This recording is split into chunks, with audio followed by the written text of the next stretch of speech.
Ito po mga kapraps, ang i-offer ko sa inyo ngayon ay isang property na for sale dito sa bayan po ng Pagsanhan, Laguna.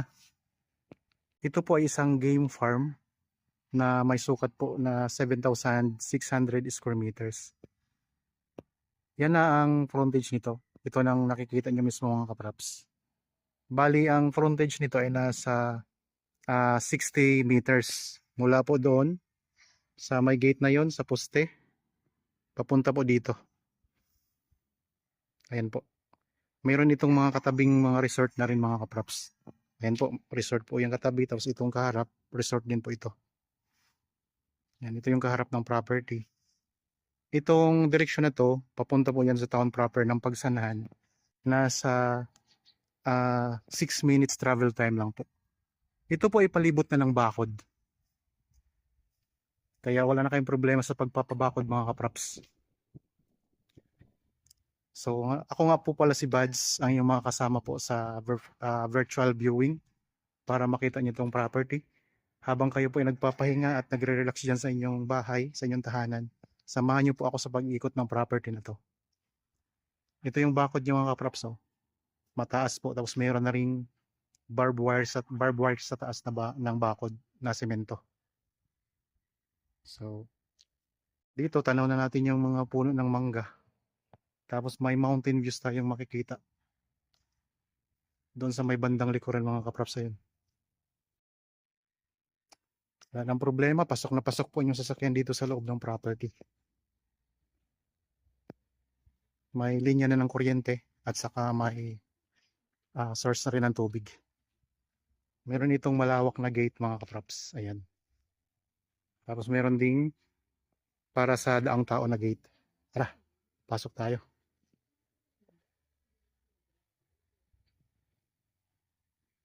Yan, ito na po yung loob ng property.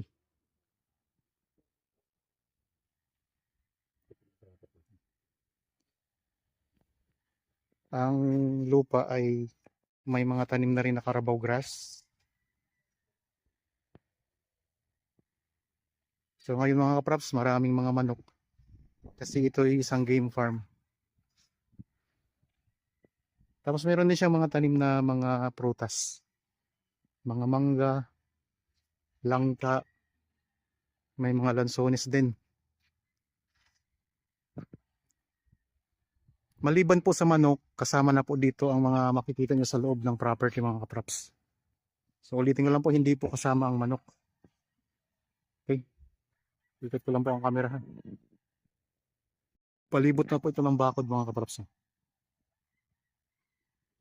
Sa mga naghahanap po na property na gustong gawing game farm, ito po mga kaprops, pwede ito. Kasi talagang game farm na ito.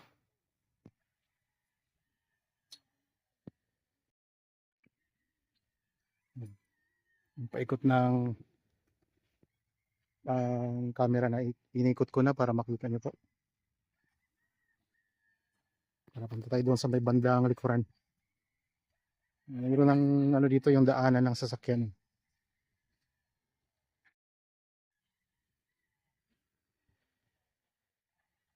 Mga nasa 6 to 7 minutes travel time. Nasa bayan na tayo ng Pagsanhan mga kaprops. Yan, may katabi kayong farm.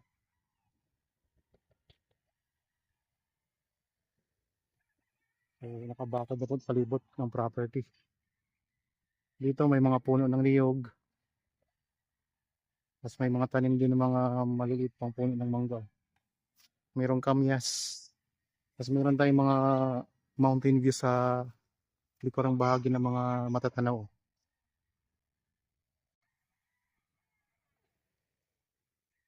Sa dito sa may likuran. Hapon po.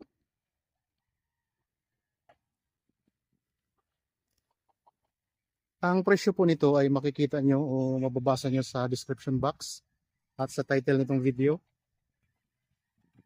Kung may mga tanong po kayo na wala dyan sa description box o sa description, pwede nyo kaming kontakin sa mga contact details na nandyan sa inyong mga screen mga kaprops.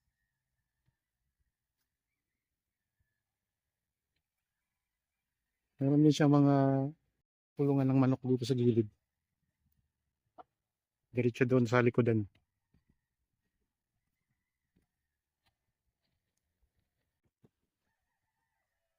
Yan, kasama po ito sa property, kasama po ito sa bentahan.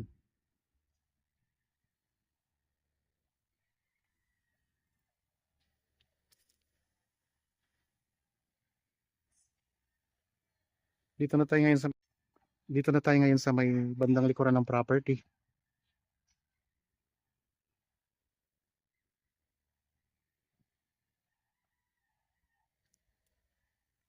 Ito yung mga inahin, mga pinapalahian mga kaprops ng panabong ng mga manok dito.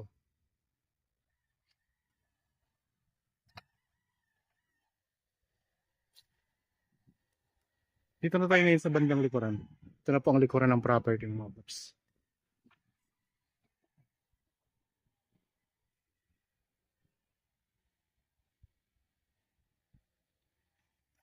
May bahay din po ng caretaker dito.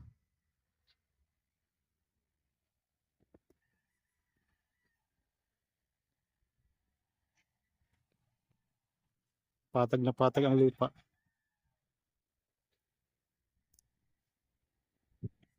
Ikot tayo mga kaprops. Marami pa silang mga manok dito.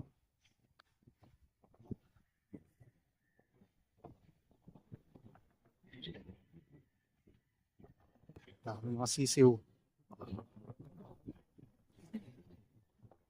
Mayroon din palang puno ng santol dito sa ano. Ganda ng lupa. Puro Carabao grass na yun mga kaprops. Mayroong tanim na mangustin.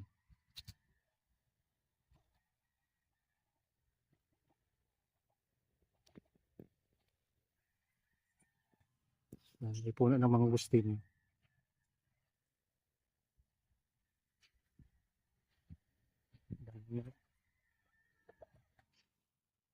Dito nila train yung mga manok, yung mga pansabong.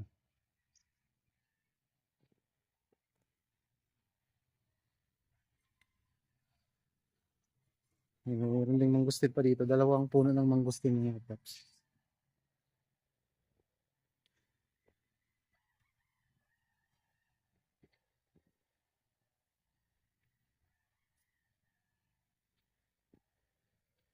Ito yung maliit na sabungan.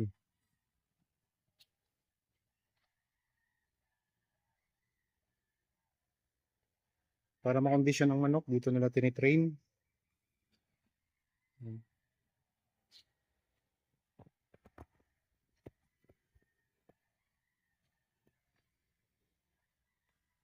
Ang kagandahan nito, tabing kalsada lang ito mga kaprops. Wala na kayong ibang dadaanan. Pag tagaan nyo sa barangay road, papasok na lang kayo ng gate. Yun na mismo ang property.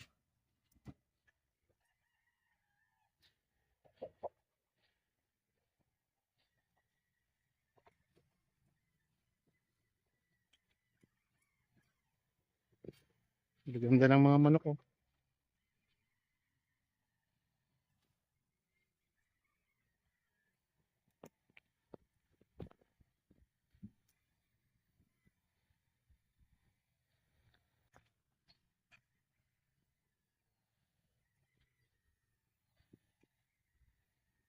Kulay blue ang mga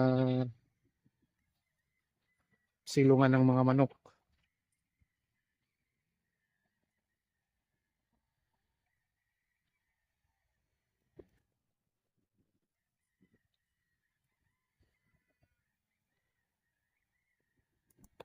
Yung mga kaprops, ulitin ko lang ha. Hindi nyo ako masyadong marinig. Ang property na ito ay isang game farm na matatagpuan po sa bayan ng Pagsanhan, Laguna. Ang buong sukat po nito ay 7,600 square meters. Ang gandang property. Palibot na ng bakod, wala na kayong gagastusin sa bakod, may linya na ng kuryente at saka tubig. Tabing kalsada. Meron na pong mga bahay dito na tinitirhan ng caretaker, tapos meron pong Yung dyan po tinitrain yung mga manok bago ilaban. Kaya kasama na po yan sa pagbenta nitong property. May ano na, ayun ang bakod doon, ang mataas na ang bakod mga kaprops. Dito sa harapan ng property, ang bakod niya ay meron pang barbed wire sa taas. Tapos meron din mga tanim na mga punong kahoy, mga prutas. Mangga, lansones, mga puno ng niyog, mayroong mangustin, at iba pa.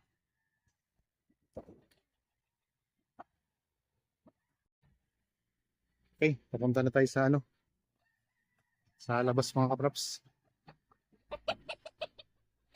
So, kung halimbawa gusto niyo tingnan ito, kontakin niyo lang po kami sa mga contact details na nandiyan sa inyong mga screen. Sa Viber, cellphone number, at saka Facebook Messenger. Ang ganda ng kulay ng manok mga kaprops.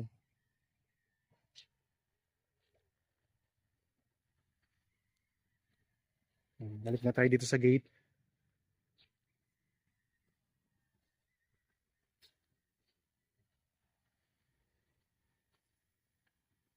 Gandang property. Pwede rin yung tayuan to ng rest house dito sa loob.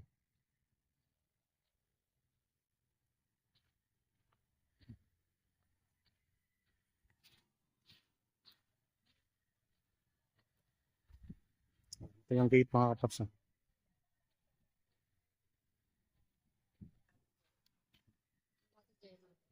Dito na tayo sa Barangay Road. Ay mga kapaps. Balik na tayo ulit dito. Ito yung pupunta sa town proper ng Pagsanhan.